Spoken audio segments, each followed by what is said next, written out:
Welcome to the Whitechapel Gallery, and thank you so much for coming. It's great to see so many of you today coming to the Richard Mosse Prix Pictet conversation on photography.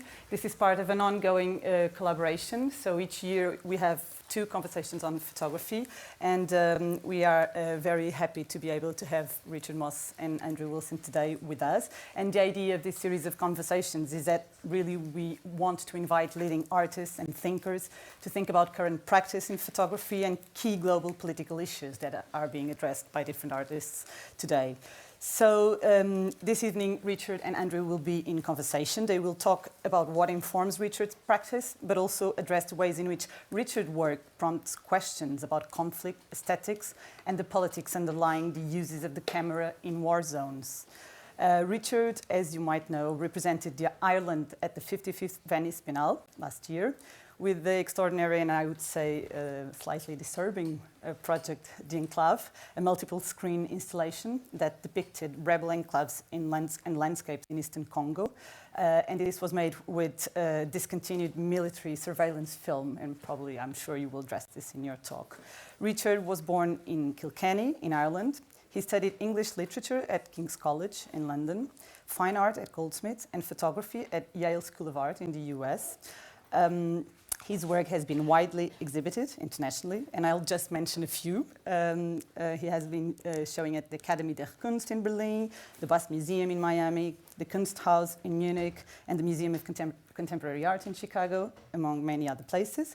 And he has also been the recipient of several fellowships, the Guggenheim, the Lenore Annenberg Fellowship, a bursary from the Irish Council, and last year he received the B3 award at the Frankfurt Biennial.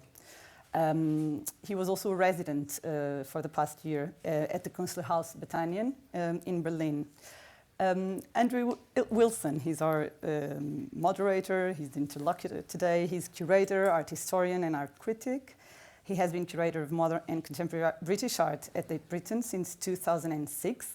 And I strongly recommend you to visit Painting Now. It's a show curated by Andrew, which you can see at co-curated, which you can see at Tate Britain, and he's also the author of many publications, including publications on Paul Graham by Phaidon, Richard Hamilton, the After All Books collection, among many others. And he's also authoring one of the catalogue essays in a forthcoming publication on the work of Stephen Willett, who will be showing both at Raven Row and here at Whitechapel next season. So it's great to have you here. They'll talk for around 15 minutes, maybe an hour. Let's see how it goes. And then we'll open up to the floor for questions. So, of course, have your questions ready. This is the moment. And, of course, I'd like to express our enormous thanks to Prix Pictet. It has been a long and ongoing collaboration. So I'd like also to mention the fantastic staff at Candlestar for supporting this series, and in particular Michael Benson, Fariba Farshad, and Tamsin Silva. And also let you know that if you haven't had the chance to travel to Venice, the Enclave will be shown in London at the Photographers Gallery. The Enclave, the installation will be shown in an off-site space in a car park in Brewer Street. So we'll all look forward to seeing that again. And Richard, alongside, this is within the Deutsche Bosch Photography Prize Award, and alongside the display of the Enclave, Richard will also be showing a series of photographs within the gallery space. And if you're from Ireland or have the chance to go there, he's also showing the Enclave in Dublin and in Kilkenny. So please join me in welcoming our speakers, and I'll hand over to Andrew. Thank you.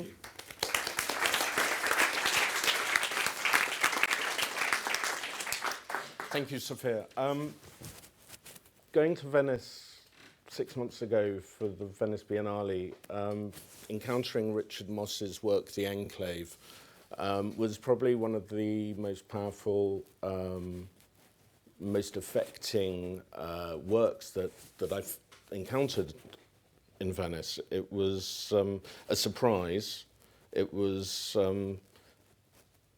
fascinating, attractive, repulsive, shocking, and horrifying, and disorienting. It's a 6-channel, double-screen installation, and I think the best way to start our conversation actually isn't by talking, but looking at some clips of the installation so that you have a sense, for those of you who haven't seen the work yet, to get a slight sense of it. And then while we're talking, there's going to be a rolling sequence of still images as well, which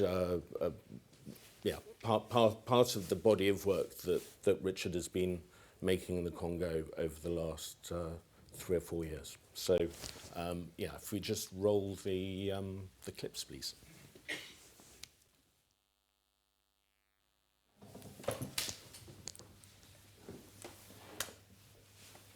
Hello. So there should be some images popping up here in a second. Hi Andrew. Hello, Richard. Very nice to meet you too. I think before we start talking about the body of work around Enclave and the installation itself, the film installation itself, I think it's probably a good idea to start thinking about how you found yourself in the Congo in the first place. You've been making work in areas of conflict throughout the world for the last 12 years. You've recently been making work in Iraq. You, a long time ago, were making work in Bosnia and other places. And just wonder how you alighted on the Democratic Republic of Congo and what it was about the place that drew you there. So I was in a very strange place in my practice around 2009. I was starting to get a little desperate and I wanted to take a leap in the dark on a number of levels, really. I wanted to break my sort of methodology and to throw away the crutches and to challenge myself in various ways. And I think, I'm not sure why that happened, but partly to do with running out of money and just, getting a bit fed up with my practice. I'm sure any artists in the room relate to that.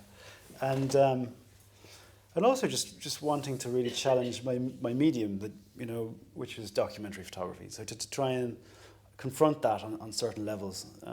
So I was in this very weird space emotionally, neurotically, and I suppose you'd say artistically. And I wanted to do something that's a very, very intuitive, very private impulse. That I actually tried to tell a couple of friends, and they would sort of look at me like, "What? You're doing what? You're going to Congo with infrared film?" And they thought they shook their head, and they were right. And I think I didn't even know what I was doing at that stage. It was still very, as I said, intuitive, and it was unnamed at that stage. I couldn't articulate why I was doing it. But I chose Congo specifically because the conflict there is very, it's not really well heard of. It's unseen. Well, I mean, it's a place where, in terms of a Western history, it was the personal fiefdom of King Leopold of Belgium before it was, if you like, a recognised country. And it was a place that has always had conflicts ever since that point, pretty much. It's been fought over for various reasons. But the conflict that you found yourself going to was one that came out of the genocide in Rwanda that spilled out of Rwanda into the Congo, and sort of it's that, but it's other things as well. I mean, I think this is part of the subject of it's a big part of the subject of the work is what is the conflict, because it's not one conflict, it's many conflicts. What the work is about that conflict, but it's about other things as well. It's about the unknowability of those conflicts. And I just, before you go down that line, I'd sort of backtrack a little bit to think about what it was first that you were dissatisfied about the documentary photographic work that you were making, or the road you'd gone down up to this point, where it's like you turn to aerochrome, and it's, maybe it's, I mean, you talk about it, you have talked about it as preposterous and absurd, but it's a big shift, you know, from one way of addressing the world, but addressing the world in these very troubled places that did. Yeah, very much so. And I think Congo particularly, one of the things that fascinated me about it was its cultural resonance and baggage. And this is something that we project onto Congo as Westerners. And I wanted to engage in that. And I think photography, it's documentary photography, photojournalism has a very, very specific generic conventions when it comes to a place like Congo, and the rules are very rigid and very conservative in a way, and they're basically the Whitechapel style, which is this gritty, grainy, black and white, blurry, small format approach with there's no room for aesthetics, and also you need to wear your heart on your sleeve as a photojournalist. You need to be a sort of messiah, and to be the hero, and to be suffering with the subject, and to it's kind of all a big posture. I think photojournalism is a very important thing, and I'm trying to find an alternate space to represent the Congo and to engage with this cultural resonance. And I think really, we load Congo with these cliches, and I think that's one of the reasons the Aerochrome, which has this very kitschy aesthetic, works sort of appropriate to the Congo. So, I mean, when you came to the Congo first, three and a half or so years ago. Yeah, it was January 2010, so right. 4 years, God. 4 years ago. Getting old. Did you go to the Congo thinking, okay, there's this war, this conflict, this series of layered conflicts going on here, which is a subject, and the medium I'm using is going to be Aerochrome? Or did you come to Aerochrome while you were at the Congo and just thinking? Yeah, no, it's a good question, very important. Because I think around November 2009, Kodak announced to the world that they was discontinuing this Aerochrome medium, which I never, as a self-respecting photographer, I would never consider using, because it's really the big taboos of photographers is to do a couple of things, and one of them is to use this film. There are other things like cross-processing. You do them once or twice when you're younger, and you don't admit it. So I think that was one reason why I picked up this film, because I heard it was being discontinued, and I thought, this is it. It's the last chance to really violate myself with this stuff. And yeah, photography is at a very interesting threshold in its history. So now is the chance. So I bought up as much as I could, which was not much, to be honest. And I said I really didn't know where I would take it, for what reason I would take it there. It was, as I said, it was totally a preposterous gesture. And I just decided to take it to Congo. And I have to admit, I knew at that stage almost nothing about the Congo and its conflict. And for good reason, because it's too complicated to really sort of easily describe. You can go there once and you won't really understand it. You go there twice and the only thing you start to understand is how little you understand. And then after I've been there now 8 times, and I still can't get my head around it. And the nature of the conflict in the East is very sort of ramified and convoluted, and it's very difficult. It doesn't lend itself to sound bites, so it's not a sexy narrative for journalists, because you have at least 20 different armed militias operating in a very, very cut off part of the jungle. Very few paved roads there. For example, Congo has as many paved roads as Ireland, and it's the size of Western Europe. So it's a huge area, and really it's hard to get realistic information when you're on the ground. But in a war zone, it's very important to find what's happening nearby, and it's really hard to get sort of reliable information. And so there's a lot of rumour flies around, even within the UN and the infrastructures and the NGOs, and the roads are appalling. I mean, the rainy seasons, there's 4 a year, so and when that happens, these unpaved roads just become really difficult to traverse. So how did you find your way, as it were, to the subject, given all of that, given the unknowability of the place, the unknowability of the conflicts that were going on and the difficulty to get to it. How did you find your way into the... Through the sort of metaphysical journey and a physical journey, obviously. So you just through going there and through soaking up the place, I realised that there were specific of my medium that related also to the place and to the conflict and the situation. Because what I meant was the extent to which how you found your subject in terms of the way in which you came to embed yourself with the different rebel groups. Very concretely, how did I get around logistics? Yeah. Well, so I was in this very privileged position to be a complete outsider as an artist. So no one would touch me. The people would go drinking with me down in the UN bars in Goma, but nobody would allow me to fly in those helicopters or to get embedded with the UN. Nor was I interested, and that I was able to sort of go outside of their spheres of influence into enclaves that the UN were not allowed to go to, and I was always posing as a journalist, which I'm very very much not. But I had to pose as a journalist just simply because the rebels didn't really understand why I'd be there otherwise. And I had a camera, so it made sense. I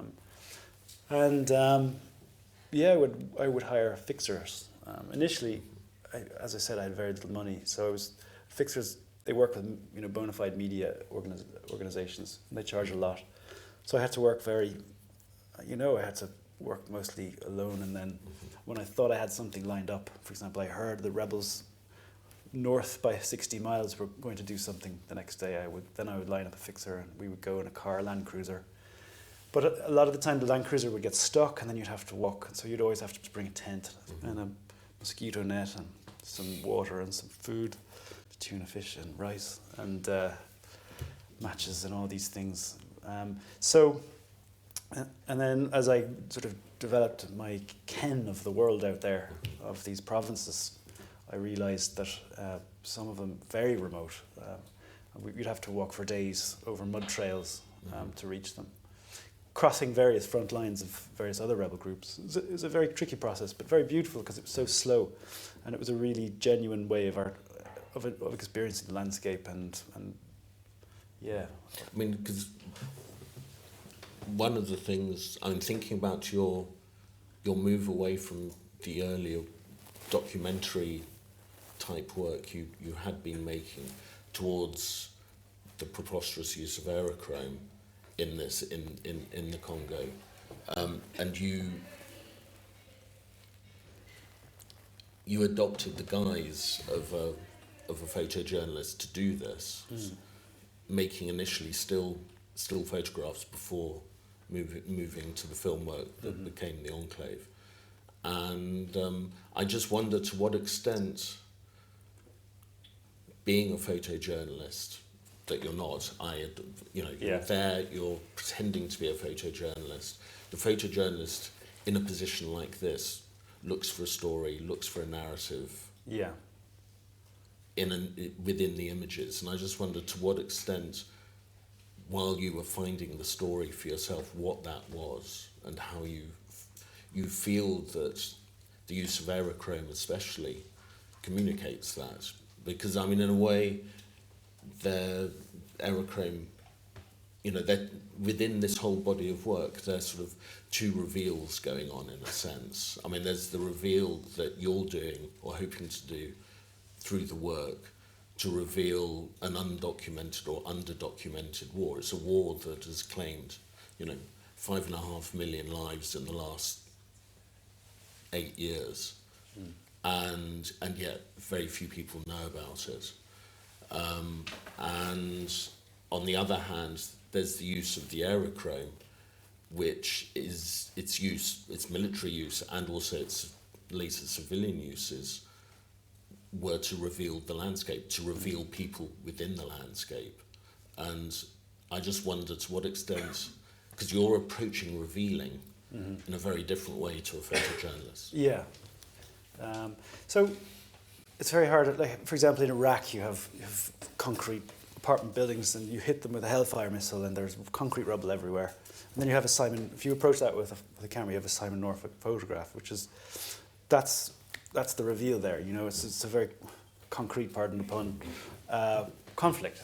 Whereas in Congo, it's a much more abstract conflict. It's much harder to see and to register because it's for example, you have these roving nomadic rebel groups who carry out massacres and burn villages and do systematic rapes. Sometimes they'd move into a village and rape up to 300 people in one go over a course of days.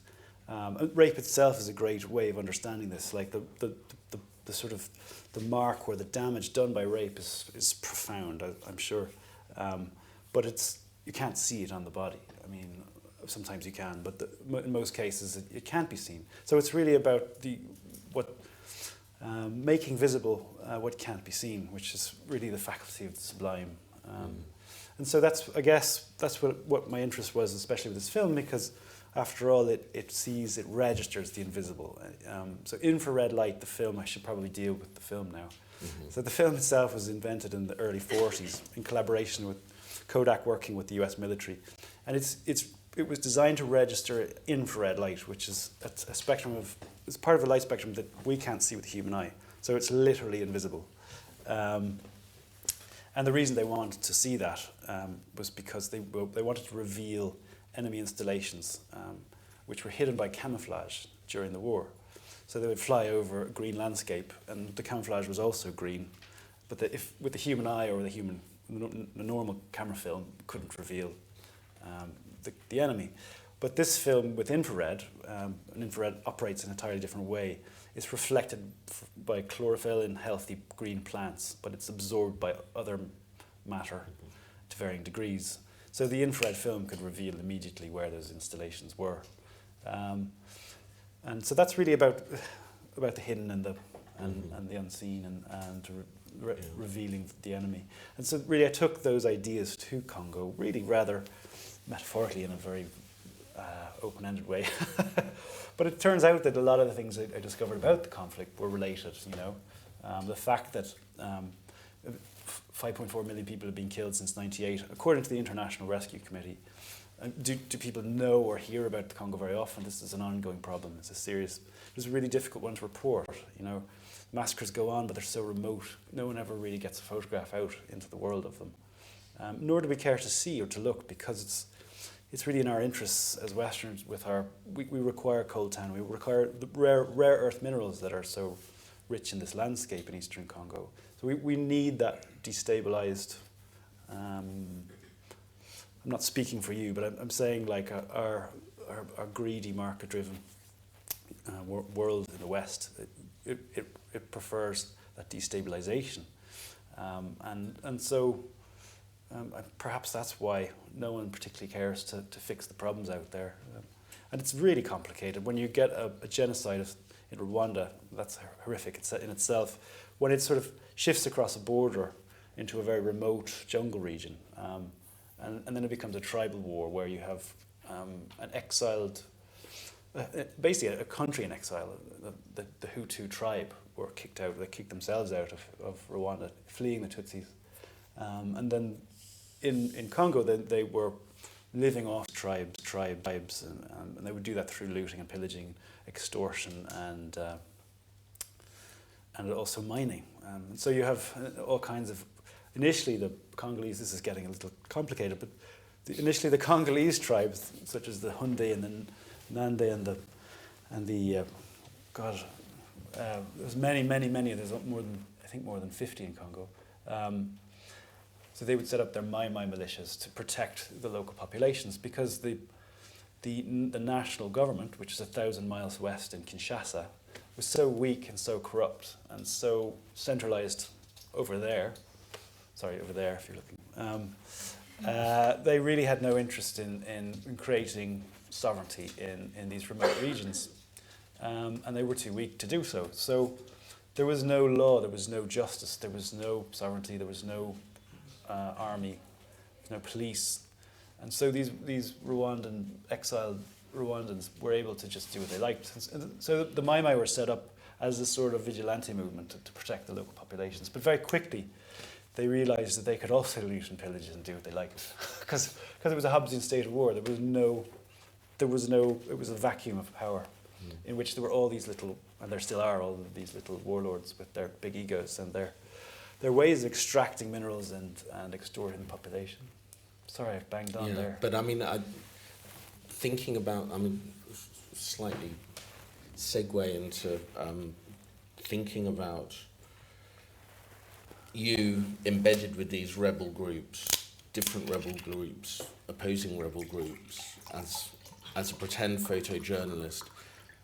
You're making work that has a sense of clarity, and yet everything's kind of hidden. You're using photographic stock, which is supposed to show stuff, but actually ends up making it even more complicated. And then you move from using the still image to using aerochrome film stock, to make an installation which doubles that, triples that sense of disorientation, that sense of unknowingness, unknowability, this sense of not being able to grasp what is going on. And I think at the heart of this it's a number of things. I think it's the use of the aerochrome, which is a scientific tool, but it's also, it has echoes or references to a kind of psychedelic view of what, it's an incredibly trippy experience, and also an incredibly horrifying one, because you're not sure what's being defined. And I think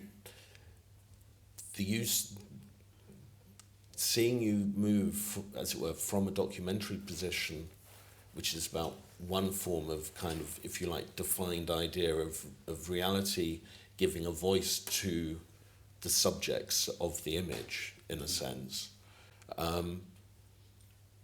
Something changes here, and I think some of it is to do with the voice, both your voice, but the voice of the subjects that are in the film, but also the place of the camera. And I think, just as the aerochrome is quite trippy, there's also the sense in which, you use handheld verite, but you also, there's an awful lot of use of Steadicam, which is, it just glides over the landscape. It glides over, it comes up and glides over dead bodies and moves on. And it's a sense of, there's a sort of forensic approach, but at the same time something which is very, it's like it's gone, you've glided off. I mean, it's a little bit like, I hesitate to even reference Conrad, but I'm going to, because I think it really, everybody seems to reference him, but here you are actually in the Congo, so I think it's kind of okay.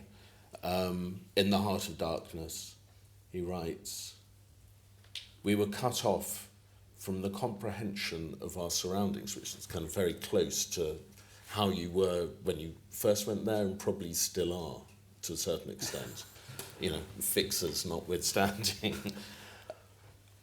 So, we're cut off from the comprehension of our surroundings. We glided past like phantoms, wondering and secretly appalled. And there's this sense of, I think that gliding look at this work, at the conflict, is deeply unsettling. I mean, I think that you talked about the sublime, you mentioned the sublime a moment ago, and I think the sublime is a really, for me, it was one of the things I first thought about when I encountered the installation in Venice, because it is, there is this hidden war, this unknown war, pretty much, that's been going on by a myriad of different conflicting groups. hidden within the land. You know, it's difficult to see the war taking place within the land. You see traces. And you're trying to picture this. It's, you know, it's terrible, terrifying, confusing, and ill-defined. And you're using that as a metaphor. You're playing that back. And I just wonder, one part of me wonders to what extent that sense of confusion is, you know, what you expect people to take away, because the confusion can stay, or is the confusion the way this should be seen? Sorry, it's very rambling. That was great. Keep going, Jesus, I walked away. No, that's brilliant, very articulate. Yeah, no, I was terrified at the end there. You're going to say, to what extent is that responsible? Fuck, no, it's not. Well, I mean, there is that as well. Let's not go there. Yeah. So, I guess the disorientation, and I have to stress that the Enclave, which is coming to London, I hope you'll all see it in April. Have already seen it in Venice. It's very disorienting. Like, you have these 6 screens and they're double-sided, so it's very sculptural and immersive, and it's totally black. And sometimes the screens are playing and sometimes they're not, and sometimes you're focused on 1 screen or 2 screens, and then all of a sudden they stop and you have to look behind you and you find that there's 3 more screens behind you. So it's really kaleidoscopic, and what we were trying to do there is just to embrace that disorientation, to really to do justice to the specifics of the conflict in our experience in Congo, Eastern Congo. To really, it wasn't to outdo it or fuck with it. It was really to do it some justice, you know. And sometimes that's quite transgressive, you know. But I don't think personally there's very adequate other very adequate ways to describe it, apart from very thick books full of statistics and reports which no one really reads, and there's enough of them about the conflict there. I think it's time for something that's more emotive and more visceral. I mean, I've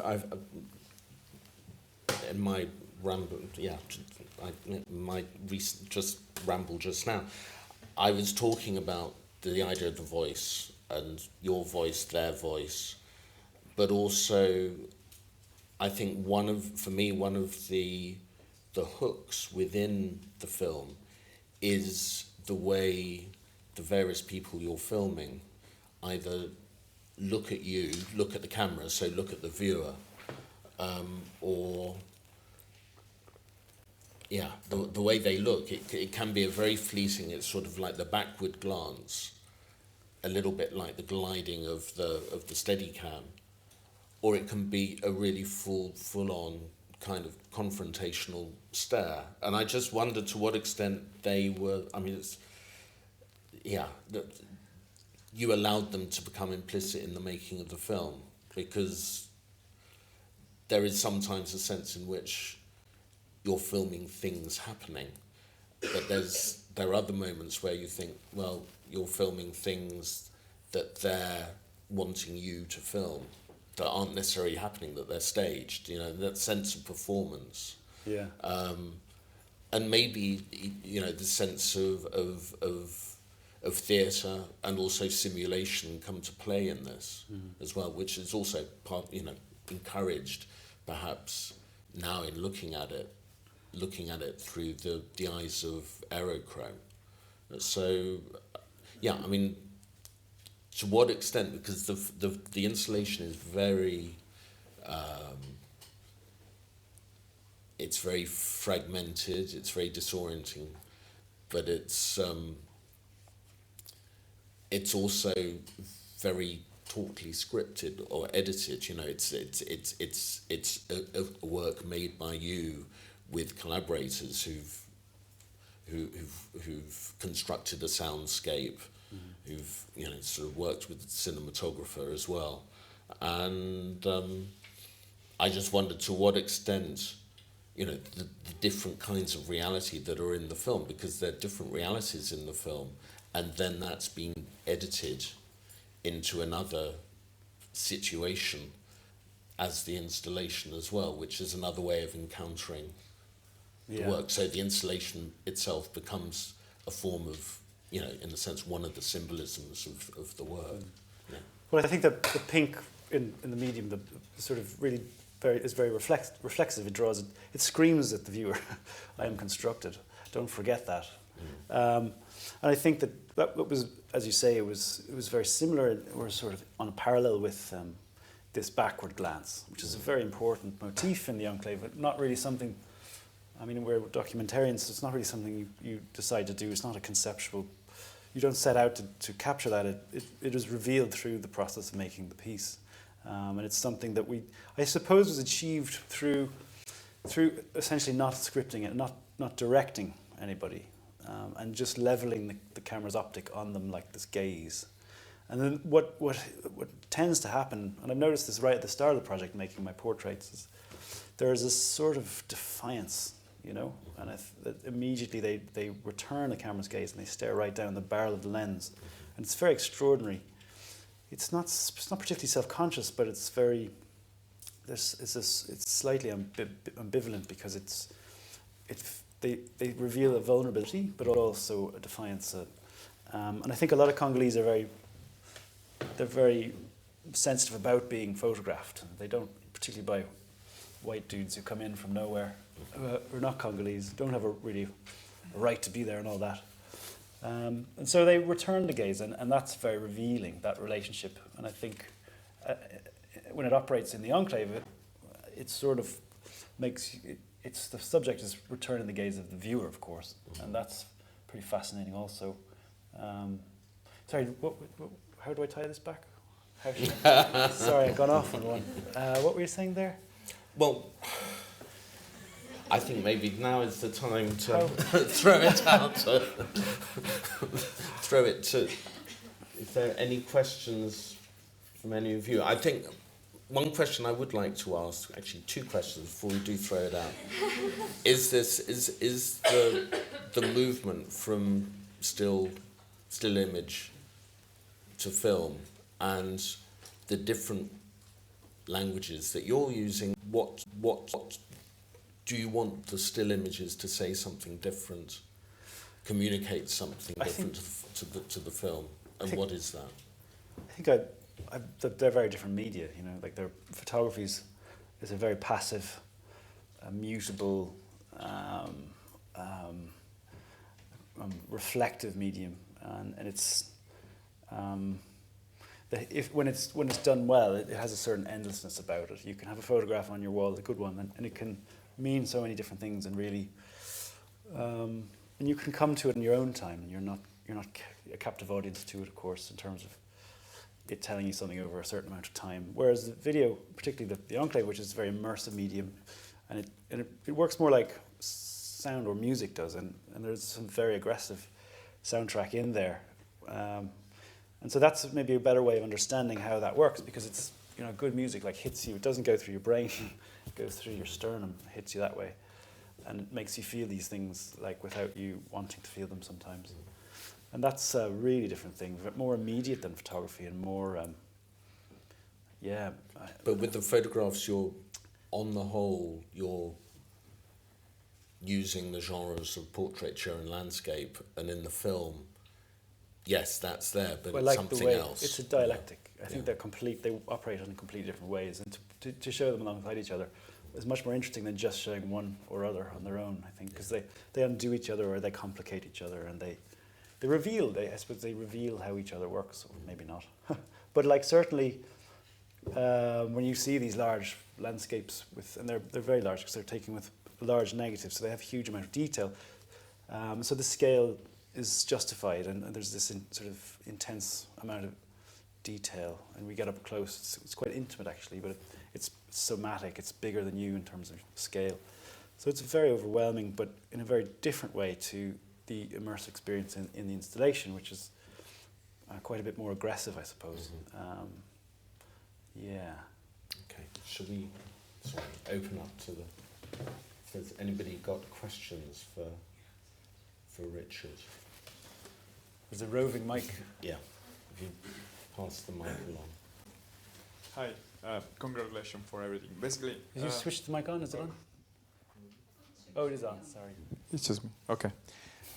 So the question I have is about photojournalism in a sense. So basically the big debate in photojournalism at the moment is about post-editing. And if you think about last WordPress photo winner, all the discussion was about how much was post-edited that image instead of the strength of an image. Now I believe this is a kind of an empty debate, and your work is the biggest, the biggest example of that, because you can show how something that is, in a sense, is not post-edited, but is just represent a different reality from what photojournalism expects. But still, since there is an idea, and a strong idea on why this has been done, it becomes probably the strongest piece of photojournalism I've seen in the years. But the question is, how... It's photojournalism. I've become the thing that I feel. Yeah, that's the question. So the question is, it ended up in the art channel. So you ended up in Venice, you ended up in the Whitechapel gallery. How did the photojournalist world reacted to a piece of photojournalism like this? It just ignore it, you consider it a weird thing, but it's art, it's not photography, it's not documentary anymore. I'm curious to see what the other side... It's been an interesting journey the last few years, but I think initially people were very offended by it in the photojournalist world, and they felt it was irresponsible on a deep level, and I think they still... I'm on Facebook, and you know the way, I don't know if you know, but Facebook, if somebody writes your name, even if you're not friends with them, it pops up and you're notified. A Magnum photographer actually started bitching about me on somebody else's thread, and I was like, oh my goodness. So I tried to ignore it. The holy of holies. I was just like, I'm a heretic. But anyway, he went on and on and on and on. I can't name names, but his name rhymed with pink. So you can now look up the Magnum, work out who it is. But my only riposte to him was Mr. dislikes the colour pink. That's all I could say. Because really, they're probably right, you know. I don't know, they have their own rules. And it's very hard to be a photojournalist because you're working on very tight nowadays, extremely tight budgets. And sometimes the very tight schedules. But always hoping with the expectation that you'll simplify the story into a single image, which is impossible. Conflicts are essentially complicated. So it's a difficult medium, but it's important that people continue to do it, and people continue to to reveal those narratives in the mainstream media. But yeah, no, I think I've been slammed, and I should be ashamed of myself. Next question. How do you choose? Wait for the microphone, please. Sorry. How do you choose where to draw the line on what you're going to show? So, for example, there's something kind of inherently photojournalistic about showing such things as a dead body or that boy with his kind of face blown off. All clearly you have chosen to show them. Why do you feel that there is a need to show such obvious signs of war that we might perhaps have been able to assume without seeing such grotesque things?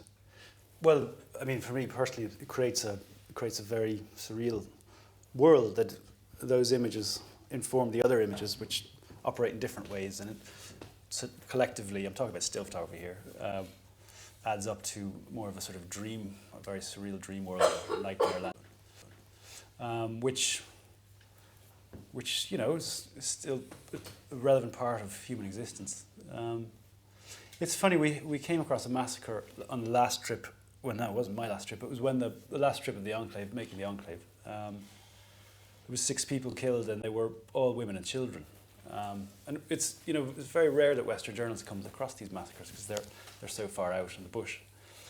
And so the most horrific thing about it was this was a child who had been stabbed through the nose with a spear. And so what do you do? I took a picture of it for the book, and it's in the book.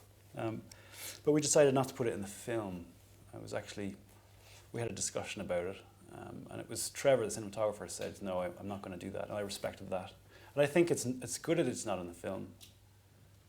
But I think it's good it's in a book, you know. I think it's good that that got out into the world. I mean, I can't have it both ways. I have to admit that I am telling the story of Congo. I am a documentary photographer. On some level, very, very far removed, I am a photojournalist. I do believe within me deeply that it's very important to tell these narratives. I guess I'm kind of using conventional photojournalism as a foil or something to work against in order to find an alternate space. But I think it's important that those images make it out into the world. Like that guy with the bust-up face, you know, he has a terrible life, and he wanted people to know about that. And actually, I put that on my website back in the early days, back in 2010, and a number of friends actually told me I should take it off. And I said, no, I think it should be on there. And then over time, I got these strange emails from people who felt so touched by the image they wanted to help him. And one of them, three of them, I realized, I received several, but three of them told me that they were very rich. So I got those three people together by email. I said, come on, do you want to work together? I can go and find that guy. I mean, but also, I mean, thinking about that, for me, one of the most upsetting and affecting sequences within the Enclave was that point of the aftermath of the massacre with the burial.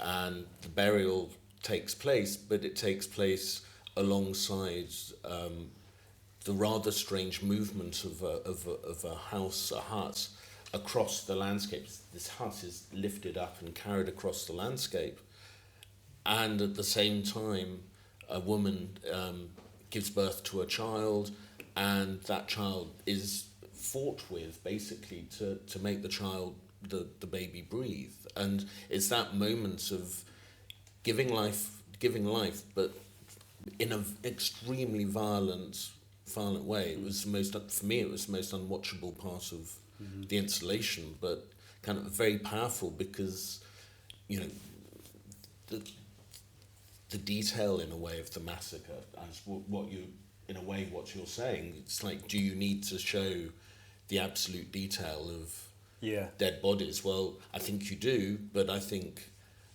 you don't have to do it all the time. Yeah. And I think in this instance, it was much more powerful to as it were, show the aftermath and, you know, the burial of the child, and also the birth of the baby in a very violent way. And actually, the cesarean section scene, we cut a lot of the gory stuff out. There was a lot of blood, and the blood the film made the blood turn yellow, so it was even more peculiar. We trimmed the hell out of that. We almost got rid of that sequence entirely. It was a big fight. But yeah, no, we kept it in, but we trimmed it way down, and it's still very disturbing, especially because it's shot from above, and they put her on a plank, like Christ. It's very peculiar. Yeah. She's cut right open. And the doctors fight the baby to into life, breathe. Yeah. So that was the thing that struck me deeply about seeing this, witnessing it. Even without the camera, I realised that the woman was essentially bleeding to death on the table. The proximity to death for her was very close. Yet she'd given birth to this child who couldn't breathe. So it was also suffocating to death. So this death was all around us, but also new life was being born. So and luckily both of them survived. Does that answer your question? Great. It doesn't really answer anything. Are there any other questions? Any other? Must be, yes. At the front. Oh, yeah. What happened with the boy with the face? So yeah, to go back to that, yeah. So yeah, two of the three rich people flaked out. They told me they weren't actually that rich anymore. But one of them, though, she was based in Toronto. She got the University of Toronto the medical department to agree to do facial reconstruction, which costs millions and millions of dollars, and takes about 15 operations. So I've sent my fixer in to get that guy. He's a Hutu, and the recent fighting has been targeting Hutus in that region pretty badly. The Raya Mutomboki groups, they go in with spears and machetes, and they actually go in naked with topless, with chalk on their bodies, and bang drums, and they slaughter innocent Hutus, civilians, not the rebels. So the Hutus are very rightly completely displaced and fleeing everywhere. It's very hard to find him, but I finally found him. So the project it may lead to something for him, which is extraordinary to think that what is essentially an aesthetic, a meditation on the aesthetics of photography can actually lead to concrete, brilliant improvement in one human's life. I hope it does. You know, it could. Any other questions?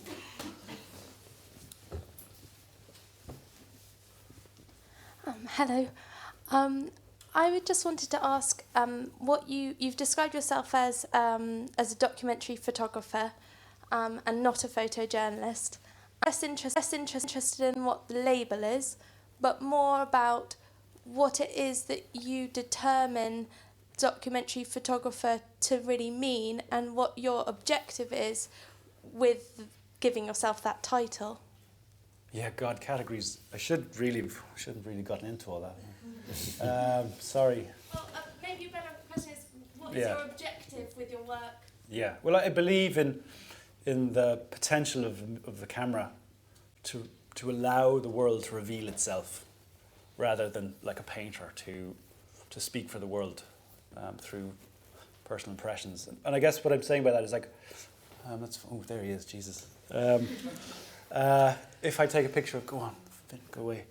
If I take a picture of a landscape which seems picturesque, but it's been stripped of, here's a good example, stripped of trees, you know. There's new growth a little bit there, and the Kodak Whychrome, it reveals very well that what type of a landscape is healthy. For example, these scarlet trees are very happy, but those sort of weird cyan, sort of lunar, ghostly cyan parts, the blue parts the foliage is dead. Those little patches of sort of pinky purple, it's where the grass is distressed. So you can actually reveal how the geography is doing, how it's feeling, you know. And that's, in Eastern Congo, it's directly a result of the conflict, because you have these tribes fighting against each other for the land, and not only for what's below the soil, the minerals, but also for the land, you know, land use and like how people use the land. So you have a tribe like the Tutsis, who are for millennia have been cattle herders, a bit like in the Bible, a bit like Cain and Abel. So Cain was a pastoralist. What was it called? Cattle herder. I guess that's a pastoralist, right? Yeah.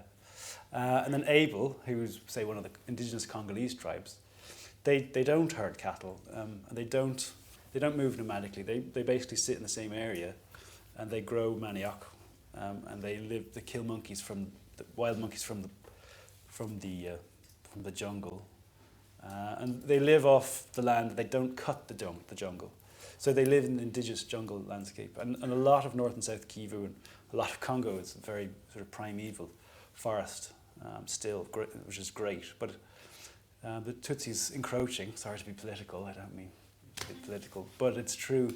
And those tribes are actually taking some of those landscapes off the indigenous Congolese tribes and cutting down the forests. So there you go. That's where the landscape's revealed itself through my lens, without me saying, you should look like this. Is that true? And anyway, all I mean to say here is, I believe in the power of the camera to allow the world to reveal itself. So therefore, I believe in documentary photography. But when I start banging on about photojournalists and all that, that's a whole other problem I have. I guess it's not relevant. It's just really what I'm reacting to, or what I'm trying not to be. And I guess that's more in relation to the mainstream, the mass media representation of. Sorry, I've dug myself in a hole there. Is there any more questions? You may have addressed this already a little bit, but I just want to know how you feel making something so rich and beautiful and colorful and dreamy, like you said, out of something so horrific. You know, beautiful art out of suffering. How does that make you feel? I feel great. Yeah, it does. Because I believe that beauty is the sharpest tool in the box. It's one of the most effective tools to communicate. And so if you can strike someone's heart through beauty, then you've got their attention. Even if that only lasts, for example, on the internet, these images, they go viral, like all photography does nowadays. And when someone stops and says, oh God, I love that picture, and then maybe we'll stop for a minute and read a little bit about Eastern Congo's conflict. So it's succeeded immediately, just in a small way, but it adds up. I think beauty is the vehicle for that. I mean, I think, thinking about that, I think beauty on its own is one thing, but my dominant reaction to this is one of horror. And I think it's horror that's revealed through the beauty. Yeats is in terrible. a sense, yeah. I mean, there's something terrible within these images and within the disorientation that one feels in the Enclave and what one sees there as a result. Yes, it's beautiful. Yes, the aerochrome makes the landscape and the people within the landscape seem really trippy. But at the same time, that trippiness isn't just trippiness, it's trippiness that reveals the terror, reveals the horror. And I think that's where in a sense, that idea of the sublime is so important, because, the sublime is found within the terrible, within the confused, within things that can't really be defined. And what you're doing, if you like, as a documentary photographer, if one wants to think in those terms, is to make meaning out of all of that and make meaning for the subject.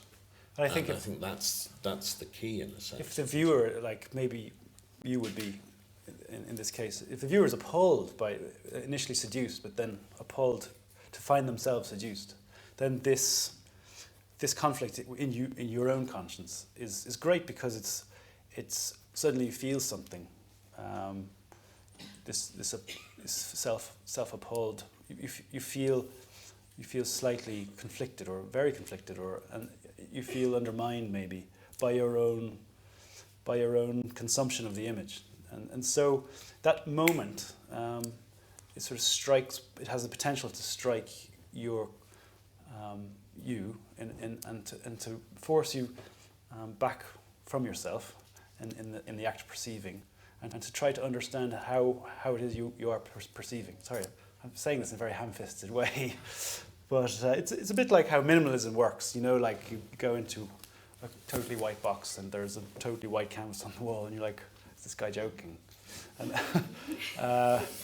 and then you start looking at the box, and so you've stepped back from yourself in the act of seeing, and that's back in the 60s they were all concerned with the gallery, the white cube, and so you suddenly start to look at the white cube itself and the space itself, and so I guess the intent or the goal would be something along the same lines, to force to rub your own face in it. I mean, I think there's also, I can only speak for myself, but the success of the documentary photographer, maybe of the photojournalist as well, is that the story is read. The story that the images show is read and understood. And certainly before stepping into the space that held the Enclave in Venice, I gave the Democratic Republic of Congo no thought at all.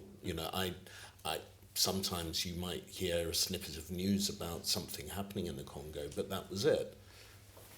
Now I can't forget it. It's worked in that sense. At the same time, I try my best to keep my work sort of non-didactic, and try not to be an evangelist or a proselytizer, or try not to tell people what to think, and try not to show my politics on my sleeve, and to try not to hit people over the head with one side or the other, because the conflict, it's complicated enough, and I think the viewer should have the space and the time to work it out for themselves, maybe, and to feel that disorientation and to feel the problem. Any other questions? Yeah, there's questions down the back way there, neglected, yeah. Good man, Rich. How are you? Hey, Fergal, how did you make it? Very good. I did. Who let that man in? Jesus. Well, I'm here for you. No, just one question. Like, your photography is amazing, obviously, and I love you to bits, you know that. And fellow Irishman, up the dubs. No, he's from Kilkenny. That's fine. Spit it out. No, it's fine, it's fine. Good man yourself. No, will you let me ask the bloody question? No, like the mind. I told them there were no tickets left. Yeah, I'm barred. Sorry, go on. Some bouncers are going to kick me out now in a minute. Will you give me a chance to ask the question? Like the mind, like you're a wonderful photographer, and I know you're based in America and everything, but tell the other people there's lots of problems in this country, this wonderful Britain, wonderful country. I'd love you, please, because you're a great photographer, to mind the north of Ireland where I went to university and whatever that means. And I hate that place because it's very poisonous. And there's lots of problems in this wonderful country. Would you please photograph, which I do all the time. I take photographs all the time of the poverty in London. Would you please photograph the people here? Thanks. Yeah, no, I'll give it a shot. Yeah. God, thank God that. Yeah, next, please.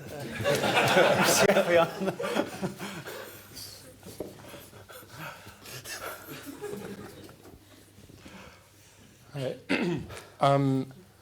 So my question has to do more with the representation of the Congo and kind of European popular imagery, and kind of thinking back to King Leopold and the animalization of the images of the population in Congo, and then Conrad and kind of this portrayal of a dark place, and how the Congo always seems to be in the European popular imagination as this place that's kind of always slightly outside reality.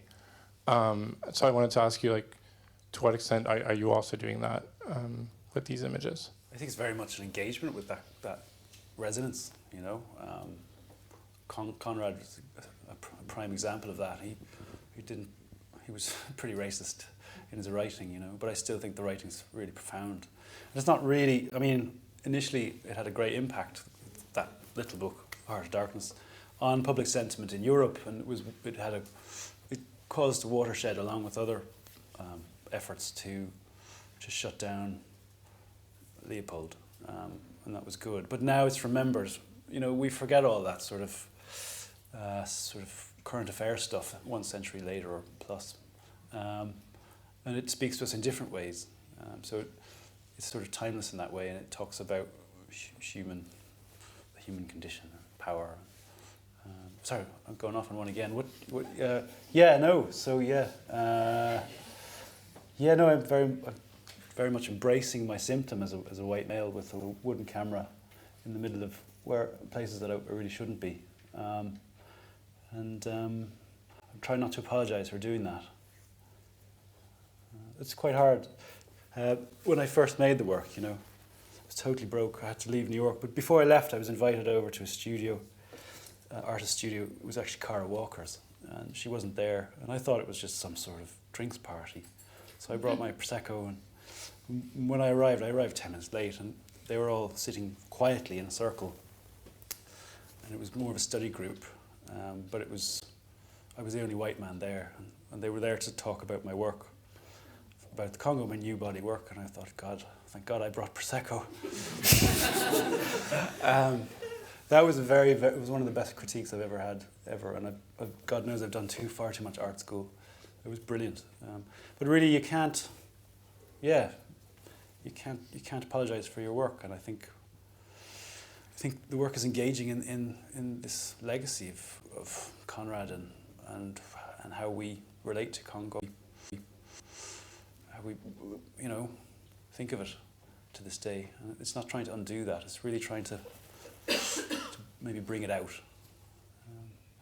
It's probably not a very good thing, but I leave that to you, I think. Does that answer your question? Yeah, it was more to do with presenting the Congo as always slightly outside reality. Yeah. Well, logic definitely works differently there, actually. And sort of time, when you walk for days and then you find yourself in a place where the rebels actually believe themselves to be bulletproof. And I would joke with them, but you're not actually bulletproof, are you? And they'd be like, no, we actually are, yeah. So then they would try to demonstrate on one of their fellow colleagues, and I was like, no, don't do that. I wanted to shoot him. So this was an ongoing joke between me and the rebels. Every time I'd visit, they would bring out this rebel who wanted to be shot to prove that he was bulletproof, which I refused. And then finally, on the last visit, they brought out a goat, and they said, now we'll shoot the goat. The goat is bulletproof. We blessed him this morning. And we blessed him again, and they blessed him with the bulletproof potion. And I said, well, I can manage a goat, because they're very hungry. The people around here, they'll eat that goat, you know. So maybe we'll see the bullets flying off. They assured me the bullets would fly off, so I said, fine, I'll take a picture. And then the warlord, when everything was prepared, and all his prophets on one side, and all his officers on the other, no women, because that would upset the bulletproof potion. Because it's actually it's a weird mixture of Christian purity, sort of Pentecostal speaking in tongues, that sort of side of Christianity, and African myth. This is how they come to these conclusions. So then the warlord gave me the AK-47. He said, now you will shoot the bulletproof goat. I'm like, hold on, no, I'm not. Now you will shoot the bulletproof goat. So, I shot the goat. And he died. I hit him 3 times. So then they had a big discussion, and they decided that the goat actually was something. There was too much jibber jabber between the blessing and the shooting. So now that I would shoot the bulletproof rooster. So they brought out this cockerel, you know. Congolese, tiny little tat. Oh, jeez, it's very hungry. And put him in the tall grass where I couldn't see the fucking thing. And they said, now you only have 1 bullet this time, not 3. You won't hit that rooster. I'm like, you're fucking right. So I took my best aim, and I waited.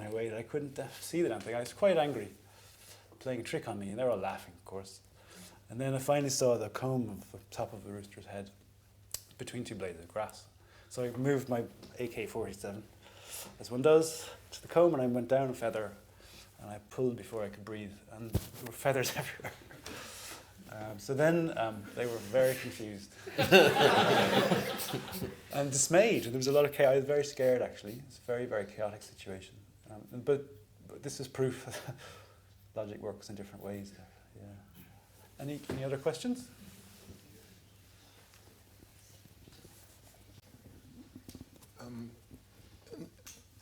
I came late, but I want to understand in terms of security for you as a European, how it works, because I understand the problem in Congo is as a white guy going there just to take some pictures, maybe in trouble very quickly. So how did you had all the access, and maybe you have 1 or 2 anecdotes to talk about the corruption also, because I suppose with the army and it involves also the Congolese government. No. Are you Belgian? No. Oh, okay. I'm French. French, okay, cool, yeah. No, yeah, security, you just learn, you know, you get there, you take it slowly, and you take all precautions, and you develop a methodology of sort of working, and you never make rash decisions, and you always take advice, and you always listen to local information and to rumour and what hearsay, and you get as good an idea of an intelligence as you can, and then you make your movements on that, and I also work through fixers, you know, who have networks in the field. I choose my fixer according to the tribe of rebels who I'm trying to infiltrate. And they are able to speak specific languages and have the family connections to allow me to be guaranteed. But you can never be sure, you know, the roads, there are ambushes and just by bandits. And then going through these tracks in the jungle, you know, you're going through other rebel groups' territory as well. And there you don't have that you haven't infiltrated that group in the same way. You haven't done your homework. So you never know what's going to happen. And when you're with the rebel group, they could be attacked. And really, it's just about embracing chaos. You know, Congo generally, logistically, everything can go wrong. Yeah, I think it was fine because the situation wasn't it wasn't too bad to begin with. The first couple of years, it was going on all the time, but on a lower level. But our last trips in November 2012, it was it's very dangerous. We've found ourselves in bad situations. Sorry? Yeah, I asked you that because recently I saw a documentary called Blood in the Mobile, and it's a reporter that goes to Congo to find out where the coltan come from. Not artisanal production, but where Nokia buys his coltan, and actually he can only get 10 seconds in the mine. They straight away people stop it to record. So it's why I ask you. Yeah, he just wasn't very lucky, you know. Just didn't. Yeah, I've been for more than 10 seconds in a coltan mine. It's just luck of the draw. It's also, you have to. There's a lot of corruption. You have to know how to deal with it. You have to. Yeah, you have to. It really gets to you after a while. Very quickly, actually. If you imagine the whole culture and the way of living in Congo is sort of, I suppose, civic institutions no longer exist because it's been washed away by generations and generations of insidious corruption, and people are willing to sell their brothers for $100, and you know it's social fabric breaks down, and because the only way to get ahead, there's just no opportunities unless you extort or all the rest of it. And so all the officials in government, and it's a very, very bloated government, a lot of people who aren't being paid, and so many of them have weapons. So you're always being asked for bribes, and it's not just you. You know, the local Congolese people they bear the real brunt of it because they can't leave, and just to get to the market, walking for half a day to the market with their month's vegetables that they've been picking, the National Army will set up a roadblock and just take half of those vegetables, and so they really have no profit. They can't do anything because it's their own army. There's no justice. It's very depressing. So really, I don't know how. I think there's two solutions which will take a long time. I think it's justice. You need some sort of sovereignty. You need police force, and you need one that's not corrupt, and you need an army that's not corrupt, that's being paid, and you also need education so that people change the way they think and can start to think for themselves. But that takes many generations. Any other questions? Here? Oh, sorry, there's the microphone's over there. Just a question on influences.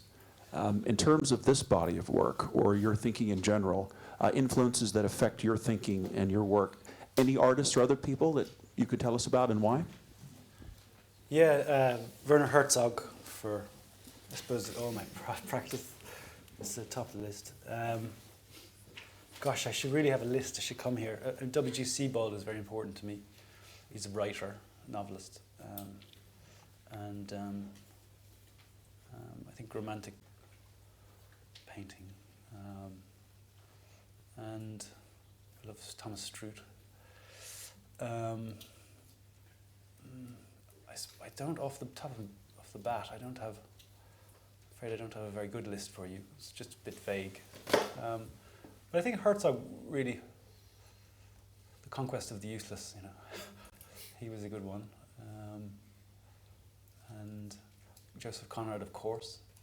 And really, I always return to just this weird, overbearing, sinister tone of the language in that book. It's very, very important to me. And also psychedelic music. A lot of these titles are. This is titled "Here Come the Warm Jets" after Brian Eno. They're all based. This is called "Untitled Transient" after a song by Ben Frost, my collaborator. But most of them are based on older songs from rock and pop and psychedelic music. And I think that's That's called Untitled. Initially it was called Love Will Tear Us Apart, but it's not funny. I had to change it. May I come back to that if something springs up? Any other questions? There's one here. Hello. Hi. I was just wondering if you'd ever worked with film before, and as on Moving Image, and at what stage did you go out there with a film crew? Had you gone back with the stills and then decided to go back out and film, and how did that process work? Yeah, it's a good question. So I've made smaller, much less ambitious videos, single channel, usually about 5 to 7 minutes in the past. And then at a certain point I met up with Trevor Tweeton, who's a long-time collaborator of mine, who's kind of a force of nature in his own right. And he's a cinematographer. So at that stage we sort of worked as a team, really. He would come along with me after I developed a project and a concept and done all the groundwork and research and understood what I was doing with the still photography. I would bring him in and he would shoot little videos in Iraq. He made a couple, he made 3. And then I brought him to Gaza. He actually did much better work in Gaza than I did. And at that stage I thought, I got to stop working with Trevor, he's too powerful, he's overwhelming. And then I went to Congo on my own, and I went on several trips. And the thing developed on its own, as I said, it evolved into something that I became more convicted of. And at that stage, once I really knew what I was doing and stuff, I invited him out to join me again at one last bash. And we couldn't find this infrared film in a motion picture format. In other words, we couldn't find film. We couldn't find 16 or 35mm or 8mm film in Kodak Aerochrome. We thought it didn't exist. It was the holy grail for me. For a long time I've been searching for it. And I heard it's out there somewhere, but I could never locate it. I'm working through these networks of these used film dealer circles who are very weird people. I'd make them ludicrously expensive offers of crazy amounts of money for whatever amount of 16mm they could find, and they would just say no, it doesn't exist, and they said they know somebody. It would go on and on. That went on and on. So eventually I just said, let's do it on digital. And so we got a Red 1 camera. It's a bit technical for anyone not a photographer. Red 1 camera, we sent it back to Red in the States, and we said, can you remove the optical low pass filter so it can see infrared as well. And so we shot digital out there in that first journey. But it's totally different. It's a completely different medium. And it's great in its own way. The plants, it's almost monochrome. It's like black and white. But it has shimmers of colour. It's very ghostly. And the plants, the sky goes totally black, but the plants really burn like white, like they're on fire. But we decided after that trip, which was very successful, we just didn't feel right yet. So I kept trying. And finally, this guy out in Hollywood, I still don't know his name, I was working through a network of people. Turned out I said, listen, I'll make one last offer to buy that stash that I've heard about, this mystery stash of 16mm Aerochrome in Hollywood that somebody has. And they said, well, we'll try it, and we'll ask my buddy, he'll ask his contact. And it came back the next day. His wife had a baby. So his life priorities had changed, so he was willing to sell this film that was doing nothing in his freezer at long last. So I wired him money, and the next day I had 30 reels of this film. And then I went to Trevor and I got the film, let's go back. Which was great because we'd had this sort of milk run, we had a dry run with the digital camera to really understand what we were doing. And we went full throttle then. And then Ben Frost, this musician, he emailed me out of the blue. He said, I really like your work. You don't know who I am, but... So I Googled him and I found him on iTunes, and I was blown away by his music. So I wrote him, straight away I wrote him back. I was like, dude, your work's amazing. Do you want to go to Congo next week? So he's like, yeah. He's Australian, so naturally he said, oh yeah, mate. So he rocks up at the border. I had to bribe him through the border between Burundi and Congo. And it was brilliant. It was great. It was really beautiful, actually, collaboration, because it was all about trust. We just trust each other to do the right thing, and there was no competitiveness. and just came together in a very powerful way. And it became very quickly, we realised we were working, what we were creating was much greater than the sum of its parts. In other words, neither of us could have done it on our own.